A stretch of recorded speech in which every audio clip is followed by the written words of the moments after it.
Hello, friends, and welcome to Talking with Famous People. My name is host Eric, and I am the author of Exciting Tables and Words about Human Personality, a book from which I am reading. We are starting today on page 58 because we left off last time at the end of page 57. Here's a little background music to start us off. Each cognitive function in a single word. Extroverted intuition. The value is originality, the verb is ideate, the expertise is improvisation. TI. The value is legitimacy, the verb is parse, the expertise is calculation. FE. The value is grace, the verb is socialize, the expertise is networking. SI. The value is familiarity, the verb is guard, the expertise is obviation, which means being prepared for things in a way that prevents them from causing harms. Truth is the value of NI, the verb is to realize, and the expertise is universality. TE, the value is efficacy, the verb is optimize, and the expertise is ordinality. FI, the value is authenticity, the verb is to value, and the expertise is equivalency. And what I mean by that is FI people see other people as equivalent in their unique authenticity and self. SE, the value is change, the verb is execute, and the expertise area is impact. It's a nice, neat little tidy table there. It seems to cover things pretty well. Okay, now let's look at this. Your MBTI type's job in heaven. Or job police. Type 1 ESFJ, type 2 INTP. In a job that requires a lot of fairness, a lot of concern for others, and the ability to balance the two and exercising discretion, this duality pair is perfect. INTP prevents overreach by ESFJ, while ESFJ interacts positively with the community. Judges. 1 INTJ, 2 INTP. Providing the legal parsing from two angles, INTP and INTJ team up here to protect against corruption, illogic, and judicial activism. Chefs. ISFJ, ISTJ. Many may clamor for the inclusion of ESFJ here, but in fact the SI Doms take it. ISTJ manages the grill, executing his accumulated cooking heuristics with precision. ISFJ does the baking and the pot roast, relying on tried and true recipes that have been positive regard in the past. Teachers. 1 ENTP, 2 INFJ. The two types that lead with intuition and have FE and TI are the best types to teach in most circumstances. They engage learners and parse cleanly. They are the two most metaphysical types, indicating comfort with symbolic representations, communication in general. ESTP is a good choice for a PE coach. Legislators, ENTJ and ENTP. ENTJ is a risky choice, unless paired with ENTP, whose inclusion would ensure that no legislation ever passed for ENTP not paired with no legislation ever pass. I don't know what this thing. Unless paired with whose inclusion would ensure ENTJ risks doing too much. Basically, is what I should say. ENTJ risks doing too much.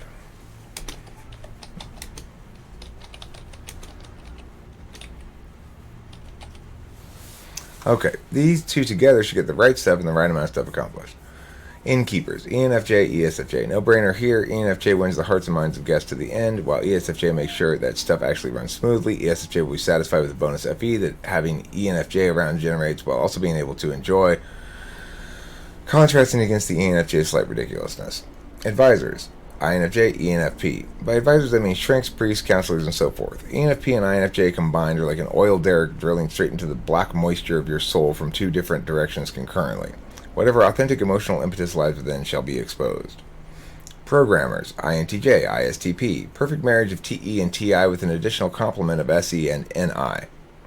These two working together bring everything that you need to successfully program. They also bring some of history's shittiest FE, which is another reason why they're programmers.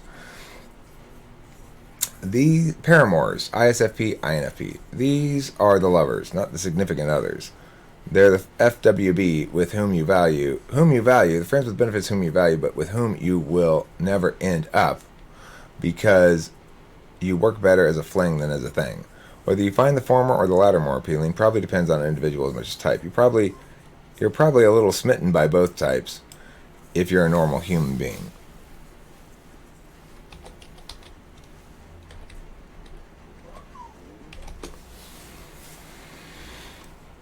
Your job in Heaven, page 2. Entertainers, ESFP, ENTP. Let these two attention to hogs have the stage. It'll keep them occupied, if nothing else. ESFP brings the emotion. ENTP makes a couple jokes. A mediocre time was had by all. Decorators, ESFJ, ISFJ. 'Tis the season to make your neighbor's house look weak. Bring down your trees and hearts, your lights and themes. ESFJs have no rival in making things look festive. ENFJ may object here, but frankly, there's a lot more to decorating than just having a vision. Athletes, ESTP, ESFP. ESTP, where have you been? Here you are, quarterbacking the team along with star running back ESFP. A couple of SC Doms winning the game and slaying the puss. Craftsmen, ISTP, ISTJ. ISTP joins forces with ISTJ to form the ultimate real-world physical object programming pair. The TE of the ISTJ is much more attuned to the sort of sensory specifics one must cue on to do carpentry well, for example. SE, SI, TI, TE. Hey! Zip it! All accounted for in spades. Artists. INFP, ISFP. Feeling surely must be good for something. Fear not, friends. These two lovers of the authentic self don't just make great lovers, they make great artists too. Now, ISFP is going to be visual images. So let's make the language-based stuff INFP and the visual stuff ISFP. It's how feelings become useful. Promoters, ESTP, ENTJ. ESTP can conceive of the party. They're the best ones to ensure there will be the drugs necessary and the right people show up. ENTJ can handle all the details, hiring people, etc.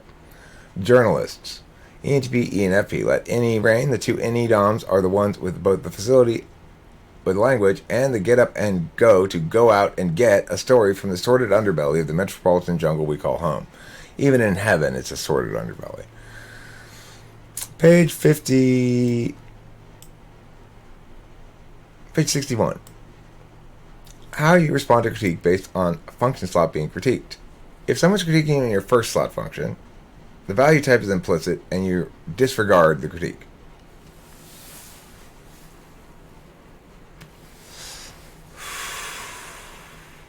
Second slot, your value type is instrumental and your reaction to critique is begrudging acceptance. Third, your value type is scorecard for the self and your reaction to critique is defensiveness and actual learning. Now, you're not really going to learn a lot when your second slot work is critiqued. You're just going to realize that you didn't do it as well as you should have or something. But you knew better in some regard. Or you just were being sloppy. It might remind you to be tight with it, but it's not going to be you're going to accept the reality of it if it's real, if it's legitimate, but you're not really going to learn much from it because it's your tool function anyway. Fourth, the value type is seeking, and the reaction to critique is a surrender. You just go, okay, you're right, my bad. Fifth slot, the value type is scorecard for others, and the reaction to critique is to reframe it. So if you critique my NI, I'll just sort of reframe it in terms of NE. Well, that's fine. I'm just, it's like, it doesn't really bother me. I'll just tend to redirect the critique in some way. 6, countervalued.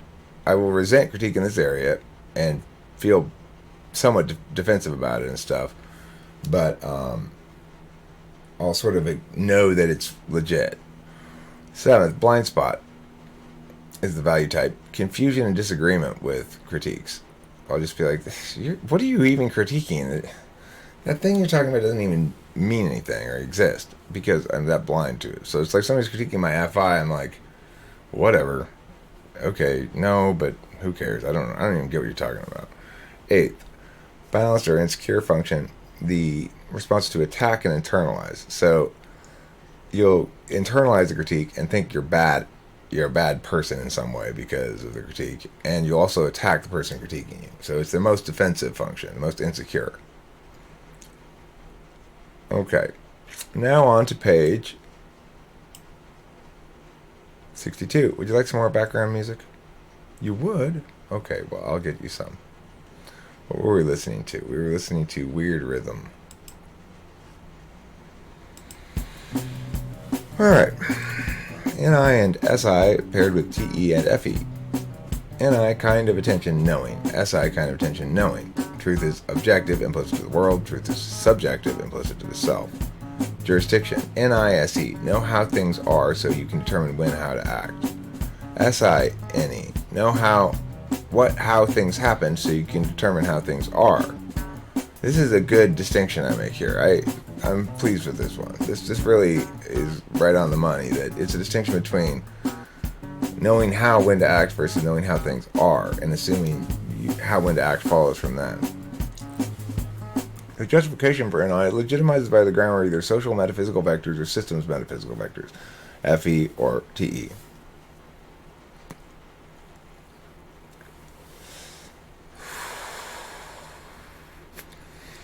SI legitimizes with examples and analogies, prioritizes personal experience over conclusions derived from understanding.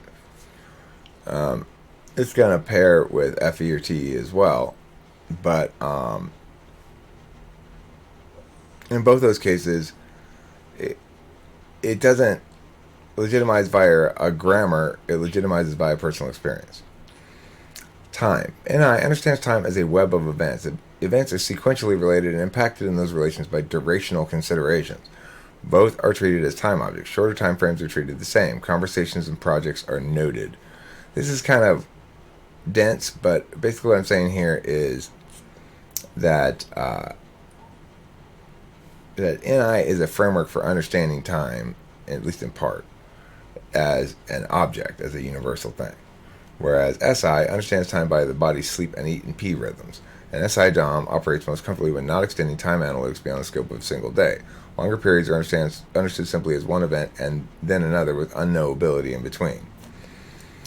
Base or tool FE. An understanding of how social narratives evolve over time, and a propensity to conclude that actions can be explained through calculations of personal interest, hierarchy, and other motivational calculi. NIFE will display better to others, will do a better job of turn-based FE, but will feel less joy and satisfaction. SI. This may express as a prioritization of harmonious social experiences as a personal habit. It will also likely express as avoidance of the pushback of others, such that management of perceptions over time is much weaker in SIFE than it is in NIFE. However, on an experiential level, SIFE enjoys the FEing more than her intuitive counterpart. Now, if your NI or SI is paired with TE instead of FE, then if it's NI, an understanding of how projects unfold. NI, TE, and TE, NI get the sequential nature of causal operations. They see ahead what might cause problems many steps ahead, and thus are well defended against harms from jumping ahead impulsively while being largely free from procrastination. A clarity regarding the relationship of the self to one's space. This is the SITE. The objects one uses regularly and the procedurals that comprise the tasks one normally does. SITE and TESI know the good mechanic to help you pass the smog test. They know because they learned it themselves, directly through experience, and remember the process by which they found the guy as well. So, okay, this is a good chart here, a good table. I like it. I think it conveys a lot of good information. And this will be, I guess, probably the last one I do today on this particular video. We are at 13 minutes, so yeah, this will be the last one. Type logics and loci table. So, an example, you can use this to say things about your type. An INTP is an imbalanced analogical logician who establishes validity through equivalence. What makes them imbalanced? Well, let's see here. So, you see here, if the approach is logical, the impact locus is validity, then the function stack is TIFE. In other words, TI ahead of FE. That's ENTP, ESTP, INTP, ISTP. Sociological is the approach, then the impact locus is motivations, and that's FETI. ESFJ, ISFJ, INFJ, ENFJ. If the approach is teleological, then the impact locus is purpose, and the function stack is TEFI, INTJ, ENTJ, ESTJ, ISTJ. If the approach is autological, which is to say logic of the self, wholly subjective in some sense, the impact locus is burden, in other words, carrying the weight of your feelings. Function is FITE, INFP, ENFP, ESFP, ISFP. If the approach is analogical, the impact locus is equivalence. Now, I said before that Fi had a value of equivalence. It's a different meaning there. This I'm talking about equivalency between relationships rather than people. So equivalence, NESI, ENTP, INTP, INFP, ENFP. Ontological is predictability is the impact locus. SINE, ISFJ, ISTJ, ESFJ, ESTJ. This is SI above NE. Mythological is NI above SE. Resonance is the impact locus. In other words, universality. INFJ, INTJ, ENTJ, ENFJ. And alogical, or completely, not about any sort of justifications, logic, grammar, whatever. The impact locus then is execution, doing the thing. You're no longer evaluating in any sense. And it's SENI, ESTP, ESFP, ISFP, ISTP. So, the top and bottom tables can be used to get your LL profile and subprofile. I don't know what LL stands for. Logics and loci. Okay. If you have both FX, you get real-time and turn-based. If you have one FX, you get turn-based. If you have neither, you get avoidant. Okay, so, example, INTP instantiates and legitimizes statuses of objects on the field of relative absolutism under both real-time and turn-based modes. Field responsiveness is only TB, understood abstractly, turn-based. Field dynamism is ignored, assumed in real time. That is to say, it's assumed the field doesn't change. The subject self is understood as a build of identity statuses over time, turn-based. While real-time attention to the subject likely requires physical distress or discomfort, agential attention is avoided in both real-time and turn-based, which means they try to avoid thinking about the self at all, or the subjective self, the agent. And you'll see here, priority field, locus is other, real-time is static, turn-based is responsive. What is this for? Epistemological and I don't quite get this, actually. I don't remember what I was doing here. I have to think it through a bit more. What? Oh, okay, so interact.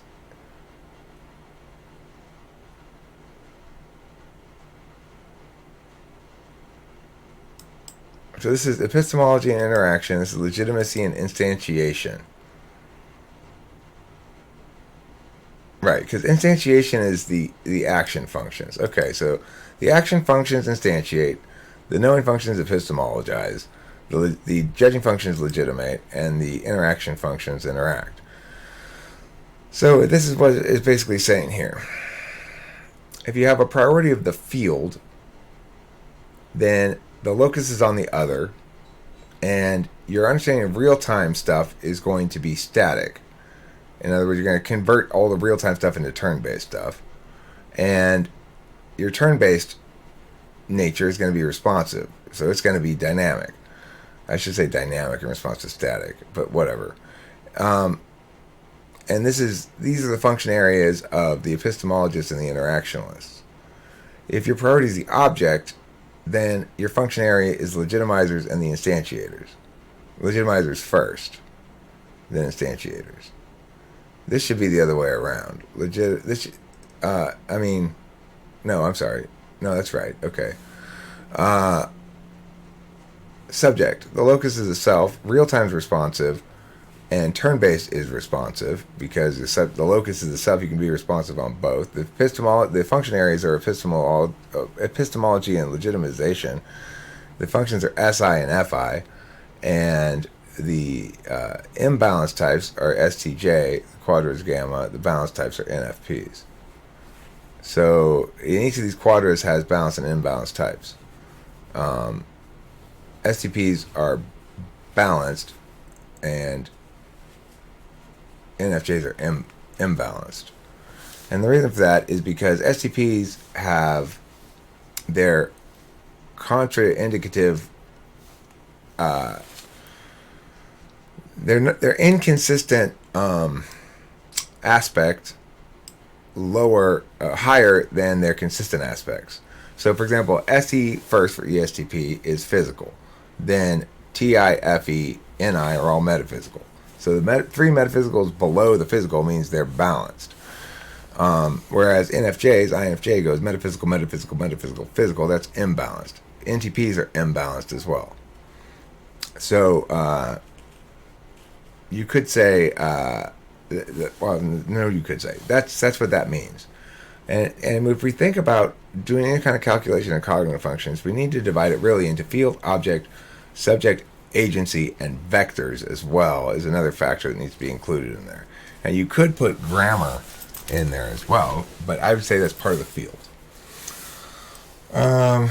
Subject, self-responsive, yeah, okay. So if your priority is agency, that is to say doing, the locus is the self, you're real-time responsive but turn-based static, then your function area is instantiation and interaction, your SE and TE. That means your SFPs and NTJs are your people who prioritize the agency aspect or the vector aspect of self. And it makes them responsive in real time but static and turn-based because their basic aspect is physical. The NTPs here, you'll notice we're prioritizing the objects, which is what I'm doing right now, these objects of analysis. And I view real-time stuff as static and turn-based stuff as static. So I'm fully metaphysical in that regard. And for the legitimation and instantiation, so that's TI and NE. This includes the imbalanced types are the ones who are mostly going to reflect this part of it. But the balanced types are going to be obviously more balanced. So if that doesn't all make sense to you, I understand it's complicated. And it does make sense, but it's complicated. As far as these things go, they're static and responsive things. What I'm trying to get at there, I guess, is that neither TI nor NE, this is what they assume about these things. That the turn-based is static, that once things are established, they stay established. That real-time is static, that whatever decision I'm making here or ideation I'm doing, that the board stays unchanging while I'm doing it. It's because all of the actions on the metaphysical level, this should really, I guess, be responsive. I don't know. I'm a little querulous about these two things right here. So take those with a grain of salt. OS plane, frame rate, objective, periodic status updates, subjective, real-time development. Locus, objective, other, subjective, self. Legitimacy, objective, logical, sociological, subjective, autological, teleological. Observational target, objective is effable, subjective is ineffable. Observational anchor, objective meaning subsumes self, subjective self subsumes meaning. Ontological state, head in clouds, subjective present. Agency, objective is analogical and conditional, and subjective is physiological and causal. So this page has a lot of I think, actually, frankly, excellent information on it. And you could say, like, for example, an ENTP is an imbalanced logical analogician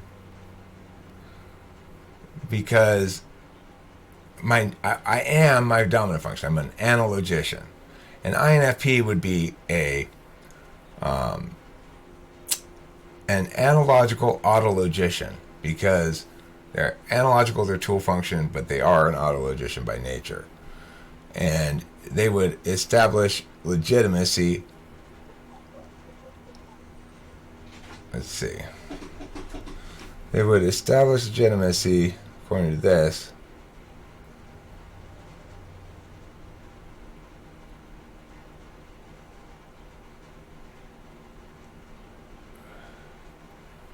well, what is it? Through equivalence. Oh, this would be established legitimacy through authenticity, I guess.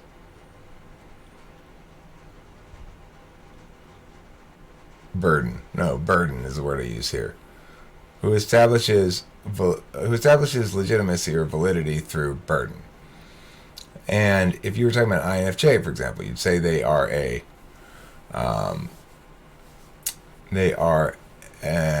sociological mythologician who establishes validity through resonance. Okay? If you're I don't know, let's see what other types are common. ENFP. If you're an ENFP, you are a autological analogician who establishes validity through burden. Your tool function is how you establish validity, and the impact locus of your tool function is what this impact locus really is. So if I'm a ESTP, I'm a logical alogician who establishes validity through execution. And if I'm an ESFP, I'm a autological alogician who establishes validity through burden. If I'm an ISFP, I'm a alogical autologician who establishes validity through execution. If I'm an ISTP, I'm a alogical logician, which is a strange thing to say, right? Who establishes validity through execution. So that's how you use this thing. And that's it for today. This is a values ordination test blank things here. I'll get into metaphysicality and physicality chart next time. Thanks for watching. And here's a little background musico to send us off from this exciting episode of Talking with Famous People, in which I maximize excitement by reading from exciting tables and words about human personality, knowing that the one thing that everybody loves more than anything else is excitement. Bye.